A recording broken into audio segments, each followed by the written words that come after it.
MG, a British brand once associated with sports cars, today owned by the Chinese giant SAIC, makes among others a compact EV called the MG4. It looks like it could compete against the VW ID.3, but does it? And why is it so cheap? Let's find out.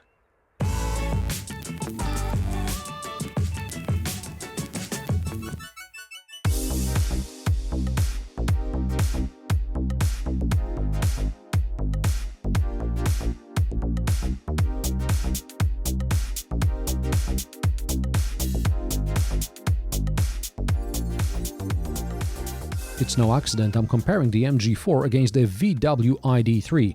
Both cars have almost identical dimensions.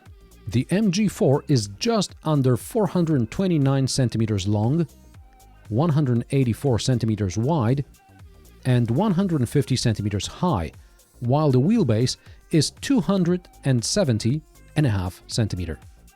The ID.3 has a longer wheelbase and is a bit taller. Both cars have thin traction batteries, just 11 centimeters. The MG4 features striking design.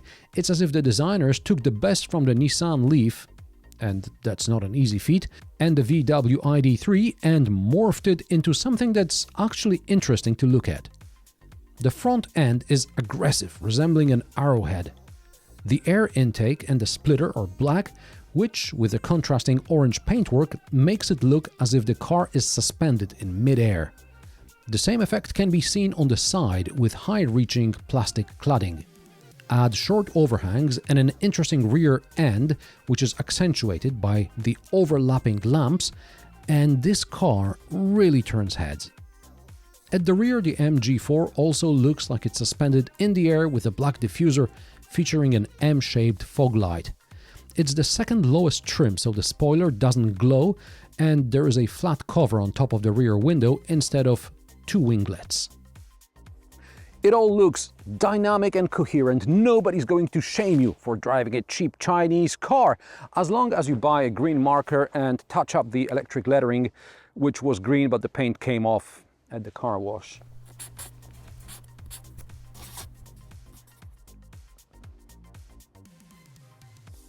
The tailgate is heavy. The first time I thought the lock was jammed. Later on I got used to it. But with heavy shopping in both hands, it's going to be difficult. The boot capacity is 363 liters, almost 1180 with the seats in the second row folded, but there is a hump. Now, under the floor is only room for a repair kit. There is one shopping bag hook and no additional anchor points to secure the luggage. There is a bag for your charging cable, but the cable and the bag won't fit under the floor. And there is no frunk.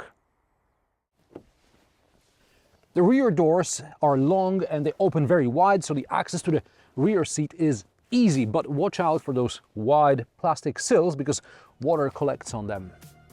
There's good space in the back, much more than I expected just looking at the car from the outside. There are door pockets, but small. No pockets in the front seat backrests. There is one USB-A port, no air vents, and no armrest. ISOFIX anchor points are on the side seats. The backrest splits 40-60. The center console is shaped in a way that the middle rear passenger doesn't have to fight for foot space, and that's a plus. The cockpit is simple and well laid out. MG's owner, Chinese conglomerate SAIC, has partnered with VW, so we have a few elements from the Volkswagen group here and there. For example, the button to lock the doors is probably from Volkswagen, and the turn signal and wiper stalks are from Audi. But buttons on the steering wheel seem to be MG's own invention. In front of a driver is a small display with basic information from the onboard computer and driver assistance systems. I assume the information from satellite navigation can also appear there, but it's only available on the higher trims. Sat-nav, I mean. There are buttons and two joysticks on the steering wheel.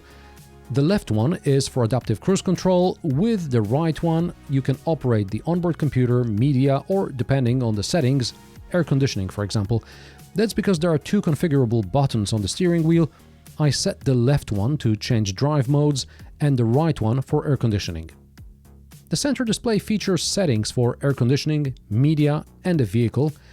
The menus are fairly straightforward in the sense that everything is easy to find, but you shouldn't necessarily do this while driving. Among other things, that's why I assigned the climate control settings to the button on the steering wheel. When using Android Auto, which is only wired by the way, there is no easy way to display other functions.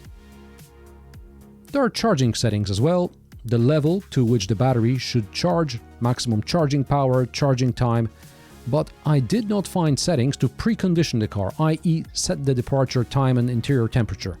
Perhaps it's an option controlled from the app. Unfortunately, someone else linked the car with their app and I was not able to test it. Note that some features like the fog lights and ESP are in an unmarked pull-down menu, and like in the MG ZS, there seems to be no outside temperature reading. There is a possible ice on the road warning, but there is no regular thermometer anywhere. Under the center display is a shelf for the phone. In higher trims it contains a wireless charger, but since you need a cable to connect to Android Auto anyway, you can use the holes in the shelf and pull the cable from the USB port underneath. It's what Skoda would call simply clever. Around the phone cradle is also a drive selector and a parking brake button. By the floor are the cup holders and a cubby with sliding cover. Again, these elements seem to be from some Volkswagen model. The storage compartment under the armrest is small, and so is the glove box. The door pockets are barely okay.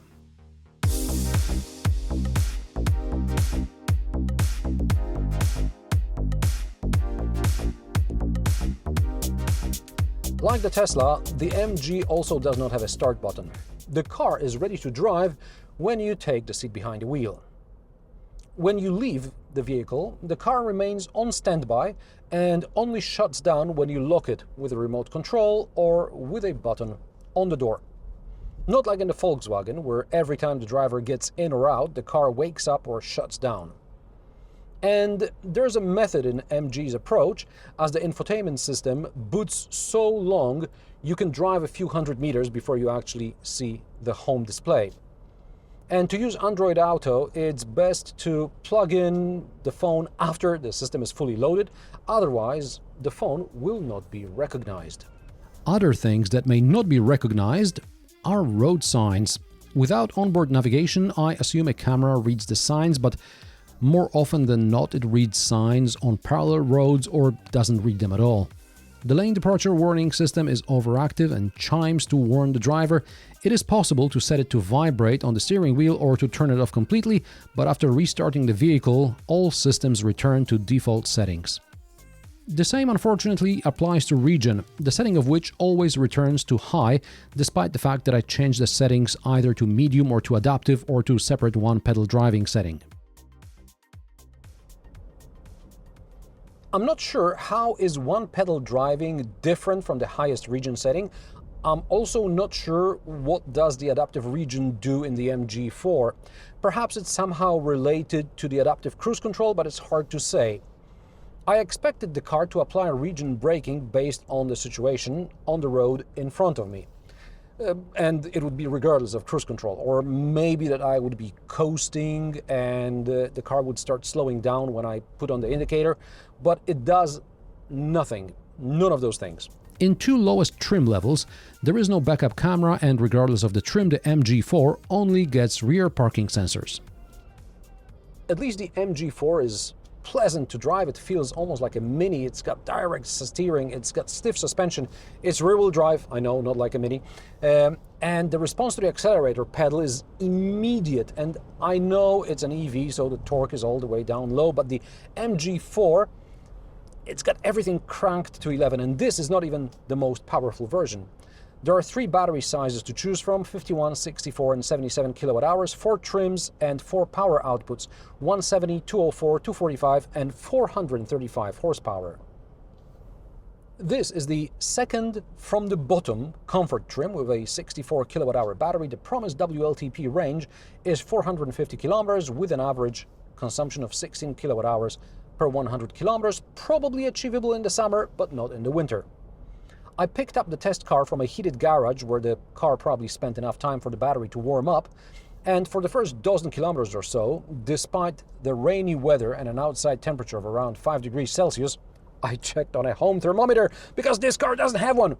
The energy consumption was at a reasonable 17-18 kilowatt hours per 100 kilometers. Unfortunately, a few hours later, when the battery cooled down, energy consumption jumped above 23 kilowatt hours per 100 kilometers. I parked the test cars outside my driveway, and with nighttime temperatures around freezing, the energy consumption from the entire test was around 27 kilowatt hours per 100 kilometers. Maybe the heat pump available on higher trim models would help mitigate high energy consumption on colder days. I also don't know what effect that low temperature has on the charging curve, as I only charged the car at home and it took just under 11 kilowatts. Maximum DC charging power is 135 kilowatts for this battery capacity. The expected charging time from 10 to 80% is 35 minutes according to MG. MG promises a 0 to 100 km per hour time of 7.9 seconds. I was able to achieve 7.4 seconds in both sport and normal modes. There are also eco, snow and configurable modes. Aside from the acceleration runs, I drove in normal mode all the time. Soundproofing is quite good. However, the car felt quieter at high speed on the motorway in the rain than at lower speeds on our filming road. At around 60 kilometers per hour, I can hear some rustling noise coming from the right front side at the bottom of the windscreen. And it's independent of air conditioning. I don't know what it is. Rear visibility is horrible. Not only does the MG4 have wide C-pillars, but also the rear headrests don't slide any lower, so all the time you see 3 of them blocking your view in the rearview mirror. And I'm not a fan of these seats. They could use lumbar support adjustment.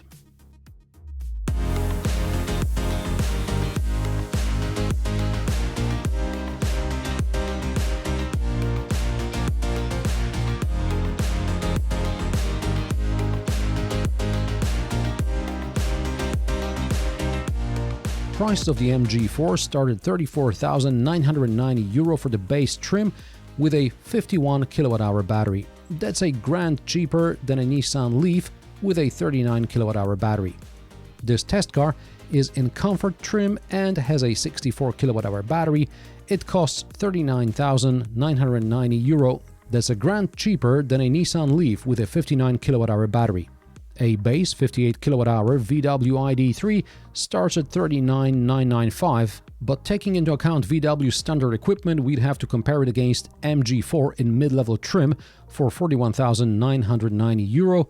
In my reviews, I usually quote prices from Germany, and in this case, the MG4 is just too expensive for what it has to offer. MG4 is only interesting because of its price, and in some markets it is priced very competitively versus, for example, the VW ID3. In Poland there's a €7,000 difference in favor of the Chinese EV, and in the UK it's about £5,000, which makes it a very attractive proposition, assuming you're not interested in VW's quality. And let's be honest, 40 grand for a compact hatchback, EV or ICE, is asking too much, and I just hope the Chinese cars coming to Europe will bring European car makers to their senses. And what do you think about the MG4? Let me know in the comment section below. If you like my sarcastic, down-to-earth and possibly mildly amusing car reviews, join me every Friday at 3 p.m. Central European Time, and don't forget to subscribe and like this video as it helps me with the YouTube algorithm. Thanks for watching, and I will see you in the next one.